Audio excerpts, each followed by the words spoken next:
तो दोस्तों आज तारीख हो गई है 21 नवंबर 2023 की, साथ ही में दिन है मंगलवार का। तो आइए बिना देर किए फटाफट से जानते हैं आज की ताज़ा खबरें और मुख्य समाचार। तो देखिए आज के मुख्य समाचार की पहली बड़ी खबर, सरकार बजट में कर सकती है किसानों के लिए बड़ा ऐलान। पीएम किसान सम्मान निधि योजना की राशि को 6,000 रूपए से बढ़ाकर 8,000 रूपए किया जा सकता है। जी हाँ, केंद्रीय वित्त मंत्री निर्मला सीतारमन 1 फरवरी 2024 को छठी बार बजट पेश करेंगी। तो इसी बजट को लेकर ये उम्मीद जताई जा रही है कि आने वाले चुनाव के मौसम को देखते हुए किसानों के लिए एक बड़ा ऐलान हो सकता है और वो ऐलान होगा पीएम किसान सम्मान निधि योजना को लेकर। शायद आपको पता होगा अभी सरकार यानी कि मोदी सरकार देश भर के गरीब किसानों को हर साल 3 किस्तों में 2-2 हजार रूपए करके 6,000 रूपए दे रही है, बिल्कुल फ्री में। तो बताया गया है इसी योजना की 6,000 रूपए की राशि को बढ़ाकर 8,000 रूपए किया जा सकता है। ऐसे में किसानों को फिर हर साल 6,000 रूपए के बजाय 8,000 रूपए मिला करेंगे। देखिए अगली खबर, ग्वालियर में दिन दहाड़े छात्रा का किया गया अपहरण। पेट्रोल पंप से बाइक सवार युवक छात्रा को उठाकर ले गए, आसपास में से किसी भी व्यक्ति ने हेल्प नहीं की। जी हाँ, मध्य प्रदेश के ग्वालियर में बीते सोमवार को दिन दहाड़े छात्रा का अपहरण कर लिया गया, यानी कि उसे किडनैप कर लिया गया। बाइक पर आए 2 नकाबपोश बदमाश 19 साल की छात्रा को जबरन उठाकर ले गए। आपको बता दी ये घटना एक पेट्रोल पंप पर हुई, जो वहाँ लगे सीसीटीवी कैमरे में कैद हो गई है। लड़की के अपहरण को यानी किडनैपिंग को कैसे अंजाम दिया गया, इसकी झलक आप खुद भी देख सकते हैं अपनी स्क्रीन पर। इससे जुड़ा वीडियो भी जारी किया गया है। देखिए अगली खबर, उत्तरकाशी टनल में ऑगर मशीन से की जा रही ड्रिलिंग रोकी गई। अब रेस्क्यू स्टाफ को भी टनल के धंसने का है डर। बीते 9 दिन से फंसे हैं 41 मजदूर। जी हाँ, उत्तराखंड के उत्तरकाशी में सिलकेरा टनल में बीते 9 दिन से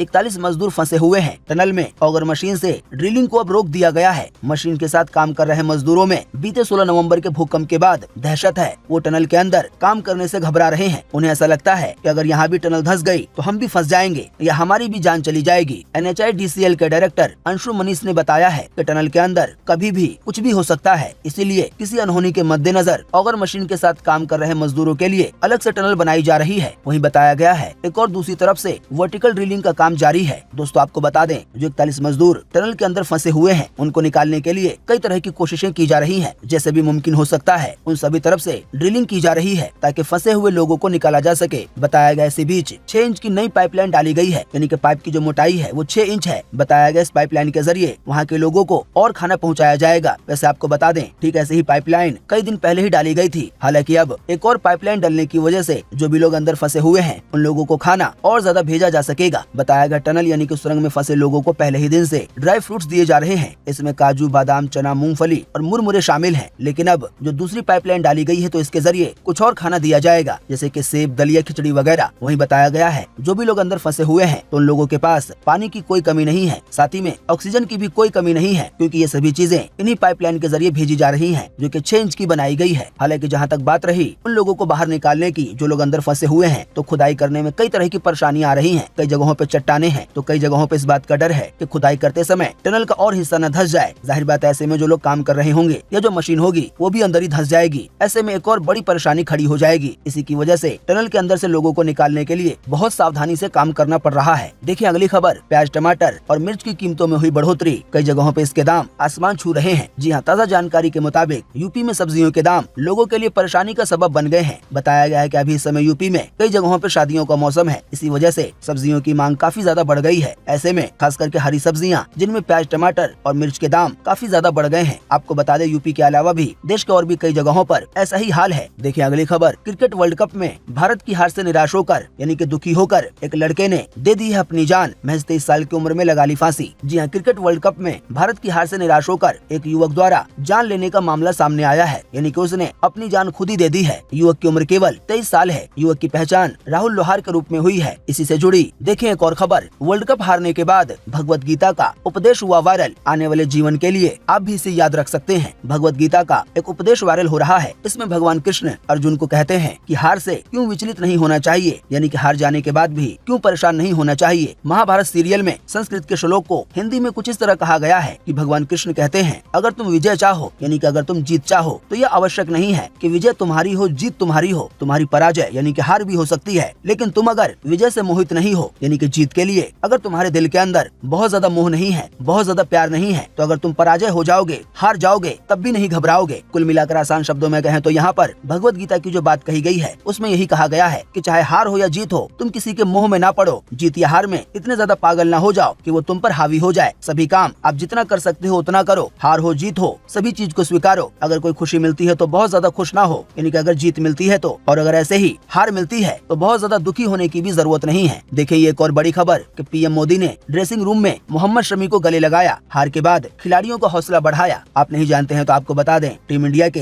तेज गेंदबाज मोहम्मद शमी और स्टार ऑलराउंडर रविंद्र जडेजा ने इस मुलाकात की फोटो खुद शेयर की है। देखिए अगली खबर के चीन में खोजी गई 16 करोड़ साल पुरानी मछली, अब खुलेंगे डायनासोर युग के कई रहस्य। जी हाँ, चाइना में 16 करोड़ साल पुरानी एक ऐसी मछली को खोजा गया है जिससे जुरासिक काल यानी कि डायनासोर युग के कई रहस्यों से पर्दा उठ सकेगा। तो अब आने वाले दिनों में इन मछलियों के बारे में और खास करके डायनासोर के समय के बारे में काफी जानकारी मिल सकेगी, ऐसा इस आर्टिकल में बताया गया है। देखिए अगली खबर, यह है दुनिया का सबसे तेज पक्षी, इसकी रफ्तार है इतनी कि कई ट्रेनें भी शर्मा जाएं। वहीं बताया गया है इस पक्षी की स्पीड इतनी ज्यादा है कि यह हवा में ही शिकार को ढेर कर देता है। आपको बता दें इस पक्षी को पेरेग्रीन बाज के नाम से जाना जाता है, यानी कि असल में ये एक बाज है। साथ ही में आपको बता दें पेरेग्रीन बाज का शरीर उड़ते समय हाई स्पीड में शिकार करने के लिए सक्षम है। उड़ान के दौरान ये अपनी गति को यानी कि अपनी स्पीड को 380 किलोमीटर प्रति घंटा तक पहुंचा सकता है। आसान शब्दों में कहें तो ये हर घंटे में 380 किलोमीटर तक का सफर कर सकता है, जो जापान और चीन की बुलेट ट्रेनों की औसत स्पीड 320 किलोमीटर प्रति घंटा से भी ज्यादा है। यानी कि इसकी स्पीड बुलेट ट्रेन की जो औसतन स्पीड होती है, एक सामान्य स्पीड होती है, उससे भी ज्यादा है। देखिए अगली खबर, गाजा में अब इंडोनेशियाई अस्पताल को इजरायली टैंकों ने घेरा। वहीं अल शिफा अस्पताल में 55 मीटर लंबी टनल मिली है। IDF का है ये दावा कि यहाँ से हमला हो रहा था। अब इजरायली सेना ने गाजा में एक और अस्पताल को चारों ओर से टैंकों द्वारा घेर लिया है, यानी कि तोप के द्वारा। इसका नाम इंडोनेशिया अस्पताल है। इसे इंडोनेशियाई की मदद से बनाया गया था। कतरी मीडिया हाउस अल जजीरा के मुताबिक इजरायली हमले में अस्पताल का सर्जरी रूम पूरी तरह से तबाह हो चुका है। कुछ डॉक्टरों और मरीजों की जान चली गई है। वहीं एक और ताज़ा जानकारी के मुताबिक इजराइल ने अल शिफा अस्पताल के नीचे एक टनल का फुटेज भी जारी किया है। ये टनल 55 मीटर की बताई गई है। इस वीडियो में एक इजरायली सैनिक टनल में उतरता हुआ दिख रहा है। इजरायली सेना के मुताबिक टनल में छिपकर फायर करने के लिए एक होल भी है। यहाँ से हमास के लड़ाके अटैक कर रहे थे। अब एक वीडियो की ये झलक देखिए। बताया गया ये फुटेज इजरायली सेना ने जारी किया है। बताया गया हमास के लोग इजरायली बंधकों की जगह बदलने के लिए उन्हें अल शिफा अस्पताल से निकाल रहे हैं। यानी कि हमास द्वारा जिनको बंधक बनाया गया था उनको पहले यहीं पर रखा गया था, लेकिन बाद में उन लोगों को यहाँ से निकाला गया। इससे जुड़ा ये वीडियो सामने आया है जिसमें कुछ लोग कई लोगों को जबरदस्ती ले जाते हुए दिखाई दे रहे हैं। एक व्यक्ति स्ट्रेचर पर है। हालांकि साथ ही में आपको बता दें ये वीडियो इजरायली सेना द्वारा यानी कि IDF द्वारा शेयर करने के बाद थोड़ी ही देर में हटा लिया गया, लेकिन भास्कर.com ने इसका जिफ बना लिया था। इसी की वजह से ये वीडियो आप देख पा रहे हैं, यानी कि वीडियो की एक झलक। अब अगली खबर में देखें वो जानकारी जिसके बारे में हमने आपको बीते रोज के मुख्य समाचार में बताया था। ये उससे जुड़ा ताज़ा अपडेट है। तो देखें अपनी स्क्रीन पर कि हुती विद्रोहियों ने भारत आ रहा कार्गो जहाज किया हाईजैक। अब इस बारे में आए हैं कई तरह के अपडेट। जी हाँ, बीते रोज के मुख्य समाचार में इस खबर को बताते समय कोई खास जानकारी नहीं थी, लेकिन अब इस पूरे मामले की कई तरह की जानकारियां आ गई हैं। आपको बता दें यमन के हुती विद्रोहियों ने बीते रविवार को तुर्की से भारत आ रहे यानी कि टर्की से भारत आ रहे जहाज को हाईजैक कर लिया, उसे अपने कब्जे में ले लिया। लाल सागर से बंधक बनाए गए 620 फीट के कार्गो शिप का नाम, जैसा कि हमने आपको बताया था बीते रोज, गैलेक्सी लीडर है। इसमें 25 क्रू मेंबर मौजूद हैं। वहीं आपको बता दें वारदात से पहले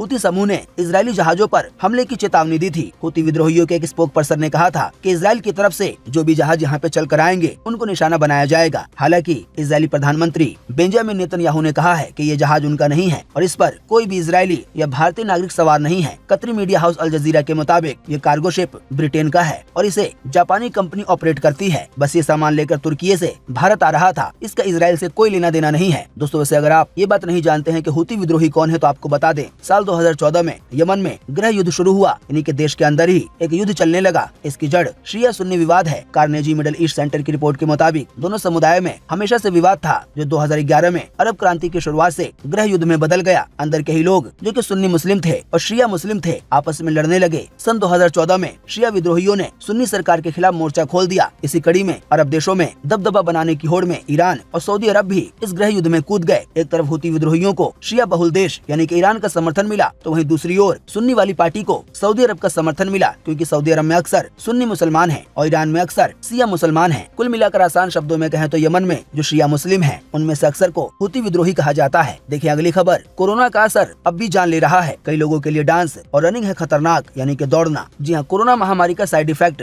अब तक सामने आ रहा है। कम उम्र में आने वाले हार्ट अटैक के पीछे कोरोना का हाथ बताया जा रहा है। केंद्रीय मंत्री मनसुख मांडविया ने कोरोना से गंभीर तौर पे बीमार पड़े लोगों को 1 से 2 साल तक कड़ी मेहनत वाला काम या ज्यादा एक्सरसाइज ना करने की सलाह दी है। यानी कि जो भी लोग कोरोना की वजह से गंभीर रूप से बीमार पड़ गए थे, उनकी तबीयत कोरोना की वजह से बहुत ज्यादा खराब हो गई थी, तो ऐसे लोगों को कहा गया है कि वो 1 से 2 साल तक कोई भी ज्यादा मेहनत वाला काम ना करें और न ही ज्यादा दौड़ भाग करें और न ही बहुत ज्यादा मेहनत वाली एक्सरसाइज करें। पता चला है कि जो भी लोग कोरोना काल में कोरोना की वजह से बहुत ज्यादा गंभीर रूप से बीमार हुए थे, तो ऐसे लोगों में हार्ट अटैक के मामले आ रहे हैं कम उम्र में भी। दरअसल युवाओं में यानी कि जवान आदमियों में हार्ट अटैक और कोरोना महामारी के बीच अक्सर संबंध जोड़ा जाता है। अब Indian council of medical research यानी कि ICMR की स्टडी में ये बात सामने आई है कि कोरोना ने दिल को कमजोर करने का काम किया था। ये असर कुछ सालों तक रहेगा। इसी की वजह से ऐसा हो रहा है कि कई लोगों की जान कम उम्र में भी हार्ट अटैक की वजह से चली जा रही है। इसी की वजह से युवाओं को कहा गया है कि जो भी युवा या जो भी लोग गंभीर रूप से कोरोना की वजह से बीमार पड़े थे, तो वो लोग 1 से 2 साल तक ज्यादा मेहनत वाला काम ना करें, दौड़ भाग बहुत ज्यादा ना करें। देखिए अगली खबर, कोलकाता में 1 लाख लोग एक साथ करेंगे भगवत गीता का पाठ, PM मोदी के शामिल होने की है संभावना। जी हां, भारतीय जनता पार्टी की पश्चिम बंगाल के इकाई अध्यक्ष सुकांत मजूमदार ने बीते सोमवार को कहा कि प्रधानमंत्री मोदी के दिसंबर में कोलकाता में एक कार्यक्रम में शामिल होने की संभावना है, जिसमें करीब 1 लाख लोग एक साथ भगवत गीता का पाठ करेंगे यानी कि भगवत गीता को पढ़ेंगे। देखिए अगली खबर कि अप्रैल या मई में हो सकते हैं लोकसभा चुनाव। निर्वाचन आयोग ने शुरू कर दी है तैयारी कि लोकसभा का चुनाव यानी कि प्रधानमंत्री का चुनाव अगले साल 2024 में अप्रैल या मई के महीने में हो सकता है। और फिर आपको ये कहले पूरे देश को एक बार फिर से कोई नया प्रधानमंत्री या दोबारा PM मोदी ही प्रधानमंत्री के रूप में नजर आएंगे। देखिए अगली खबर के दोबारा गुजरात जाएंगे धीरेन्द्र शास्त्री। हनुमंत कथा के लिए फिर लगेगा दिव्य दरबार। जी हां, बागेश्वर धाम के बाबा बागेश्वर एक बार फिर गुजरात में दिव्य दरबार लगाएंगे। खबर है कि इस बार बाबा धीरेन्द्र शास्त्री का दिव्य दरबार जल्द ही कच्छ में लगेगा। जानकारी के मुताबिक बाबा बागेश्वर धाम के प्रधान आचार्य धीरेन्द्र शास्त्री का दिव्य दरबार आने वाले 26 से 30 नवंबर के बीच लगेगा, यानी कि इस दौरान बाबा धीरेन्द्र शास्त्री कथा करते हुए प्रवचन देंगे। देखिए अगली खबर, भारत का सबसे महंगा तलाक, गौतम सिंघानिया से नवाज मोदी ने कर दी है बड़ी डिमांड। जी हां, देश के सबसे अमीर अरबपतियों में से एक रेमंड ग्रुप के हेड गौतम सिंघानिया इन दिनों खबरों में है। उन्होंने हाल ही में अपनी पत्नी नवाज मोदी सिंघानिया को तलाक देने का ऐलान किया था। अब तलाक के मामले में सेटलमेंट को लेकर नवाज मोदी यानी कि उनकी पत्नी ने जो डिमांड रखी है उसकी जानकारियां सामने आई है। बताया गया है जो जानकारी आई है अगर उसको सही माना जाए तो ये भारत का अब तक का सबसे महंगा तलाक साबित हो सकता है। इकोनॉमिक टाइम्स की रिपोर्ट के अनुसार नवाज मोदी सिंघानिया ने अपने पति गौतम सिंघानिया से फैमिली सेटलमेंट के तहत उनकी कुल नेटवर्थ के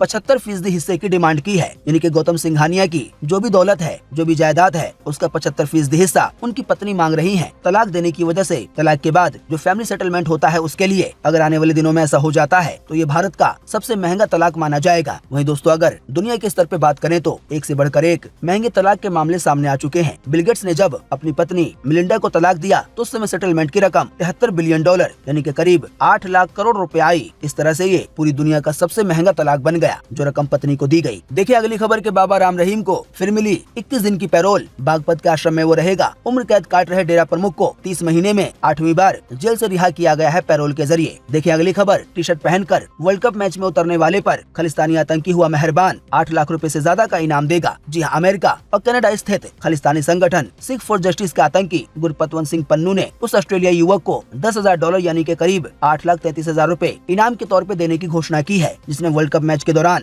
बीते रविवार को अहमदाबाद के नरेंद्र मोदी स्टेडियम में सुरक्षा का उल्लंघन किया था और भारत और ऑस्ट्रेलिया के बीच खेले जा रहे फाइनल मैच के दौरान फ्री फिलिस्तीन टी शर्ट पहनकर मैदान में प्रवेश कर गया और वो जाकर विराट कोहली से लिपट गया था। हालांकि बाद में सुरक्षा अधिकारियों ने उसको वहां से हटाया। देखिए अगली खबर, भारत में जो दवा 321 रुपए में मिल रही है वही दवा पाकिस्तान में 3500 रुपए की है। जी हाँ, पड़ोसी देश पाकिस्तान की आर्थिक स्थिति अब भी खस्ता हाल है। आलम यह है कि वहाँ पे जीवन रक्षक दवाएं भी 5 गुना ज्यादा कीमत पे मिल रही हैं। पाकिस्तान के मशहूर अखबार डॉन की एक रिपोर्ट के मुताबिक कराची में drug regulatory authority of Pakistan की कार्रवाई से पता चला है कि फार्मेसी और मेडिकल स्टोर प्राधिकरण द्वारा तय अधिकतम खुदरा मूल्य यानी कि MRP से 5 गुना ज्यादा कीमत पर दवाएं बेची जा रही हैं। बताया गया है जो दवा अपने इंडिया में केवल 321 रुपए में मिल रही है तो वही सेम दवा को दवा की कमी होने की वजह से वहाँ के मेडिकल स्टोर वाले ब्लैक कर रहे हैं और उसे 5 गुना ज्यादा कीमत पर या कहीं कहीं पर 3500 रुपए तक में बेच रहे हैं। देखिए अगली खबर, OpenAI के पूर्व CEO सैम ऑल्टमैन ने माइक्रोसॉफ्ट कंपनी को ज्वाइन किया। OpenAI में दोबारा वापसी नहीं करेंगे। जी हाँ, ChatGPT बनाने वाली कंपनी OpenAI के को-फाउंडर सैम ऑल्टमैन ने माइक्रोसॉफ्ट कंपनी को ज्वाइन कर लिया है। अब वो माइक्रोसॉफ्ट की कंपनी की नई एडवांस AI रिसर्च टीम को लीड करेंगे। अभी हाल ही में बीते सोमवार को माइक्रोसॉफ्ट के CEO सत्य नडेला ने इसकी जानकारी खुद दी है। ऑल्टमैन के अलावा OpenAI के पूर्व प्रेसिडेंट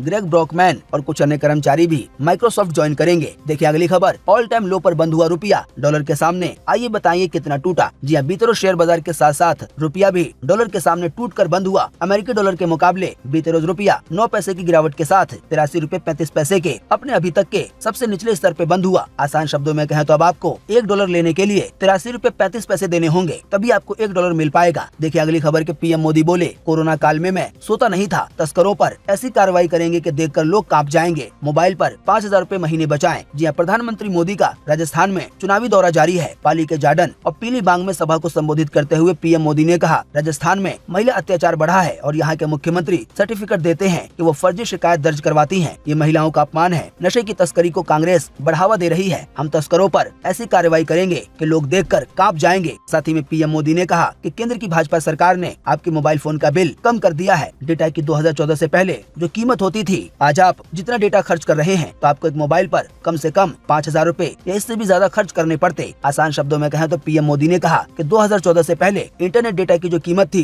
ये जो कॉलिंग की कीमत थी, तो इसके हिसाब से अगर अभी के डेटा को जोड़ा जाए तो अभी आपको उसके लिए 5,000 रूपए या उससे भी ज्यादा देने पड़ेंगे। लेकिन अब ये पहले के मुताबिक बहुत ही कम हो गया है और ये बात हम भी जानते हैं। हालांकि डेटा की कीमत कैसे कम हुई, क्यों कम हुई, इसके पीछे कई तरह के कारण हैं। देखिए अगली खबर। 54वां इंटरनेशनल फिल्म फेस्टिवल जल्दी होगा शुरू। अनुराग ठाकुर सेरेमनी का उद्घाटन करेंगे। माधुरी और शाहिद करेंगे परफॉर्म। इसके अलावा फिल्मी जगत की कई बड़ी बड़ी हस्तियां आएंगी। जी हां, गोवा में 54वें international film festival of India की औपचारिक शुरुआत हो गई है। कुछ ही देर में सूचना और प्रसारण मंत्री अनुराग ठाकुर इसका उद्घाटन करेंगे। शायद जब आप इस वीडियो को देख रहे होंगे तो उद्घाटन हो चुका होगा या कई काम हो चुके होंगे। फिलहाल अभी जिस समय इस ऑडियो को रिकॉर्ड किया जा रहा है तो उस समय बताया गया है कि समारोह की शुरुआत गणेश वंदना से हुई। इसके बाद राष्ट्रगान हुआ, यानी कि जनगणमन। जैसा कि अभी हमने आपको बताया, फेस्टिवल में फिल्मी जगत की कई बड़ी बड़ी हस्तियां पहुंची हैं। देखिए अगली खबर के। राजस्थान के मुख्यमंत्री बोले, उनके पास ईडी है लेकिन मेरे पास गारंटी है। कहा, अगर हम जीते तो घरेलू गैस सिलेंडर केवल 400 रूपए में देंगे, 15 लाख रूपए का आपदा बीमा भी देंगे। जी हां, राजस्थान के मुख्यमंत्री ने भाजपा पार्टी को लेकर कहा है कि अगर उनके पास ईडी है तो मेरे पास गारंटी है, अगर हमारी सरकार राजस्थान में दोबारा बनती है तो घरेलू गैस सिलेंडर केवल 400 रूपए में दिया जाएगा। देखिए अगली खबर। यूपी के मुख्यमंत्री योगी बोले, कांग्रेसी कहते थे रामकृष्ण हुए ही नहीं है। आइए बताएं अधिक जानकारी। जी हां, उत्तर प्रदेश के मुख्यमंत्री योगी आदित्यनाथ ने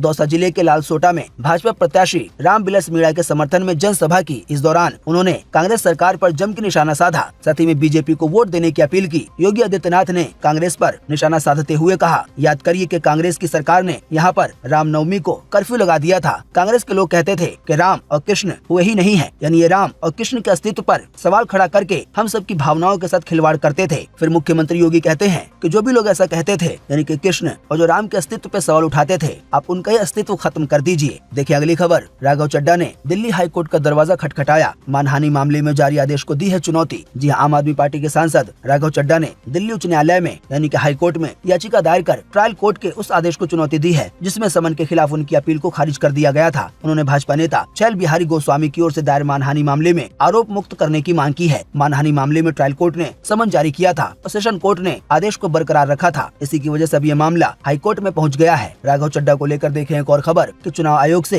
भाजपा की शिकायत की। राघव चड्ढा बोले, हमें न्याय की उम्मीद है। केजरीवाल की छवि खराब करने का लगाया गया है आरोप। जी आम आदमी पार्टी की ओर से एक प्रतिनिधि मंडल ने बीते सोमवार को चुनाव आयोग से मुलाकात की। मीडिया से बातचीत के दौरान चुनाव आयोग से मुलाकात के बाद सांसद राघव चड्ढा ने इस बात की जानकारी दी और कहा कि पहला दरवाजा चुनाव आयोग का होता है। हमें पूरा विश्वास है कि चुनाव आयोग हमारी शिकायत पे संज्ञान लेते हुए कार्रवाई करेगा। राघव चड्ढा ने आगे कहा कि केजरीवाल की छवि खराब की जा रही है, कई गलत तरह के आरोप लगाकर। देखिए अगली खबर। दिल्ली शराब घोटाला को लेकर आया है ताजा अपडेट। 11 दिसंबर से पहले जवाब दें। सुप्रीम कोर्ट ने संजय सिंह की याचिका पर केंद्र और ईडी को जारी किया है नोटिस। जी हां, दिल्ली शराब घोटाले में संबंधित मनी लॉन्ड्रिंग के एक मामले में आम आदमी पार्टी नेता संजय सिंह की गिरफ्तारी और डिमांड को चुनौती देने वाली उनकी याचिका पर सुप्रीम कोर्ट ने बीते सोमवार को केंद्र और ईडी से जवाब मांगे हैं। आपको बता दें, अभी हाल ही में आम आदमी पार्टी के नेता संजय सिंह को शराब घोटाले मामले में गिरफ्तार किया गया था। तो अब इसी मामले में जवाब मांगा गया है कि क्या कार्रवाई चल रही है और पूरा मामला क्या है। देखिए अगली खबर के। बांग्लादेश की सबसे बड़ी इस्लामिक पार्टी नहीं लड़ सकेगी चुनाव। जमाते इस्लामी के नेताओं पर युद्ध के अपराध के हैं आरोप। पीएम शेख हसीना को होगा फायदा। आसान शब्दों में कहें तो ये बताया गया है कि बांग्लादेश की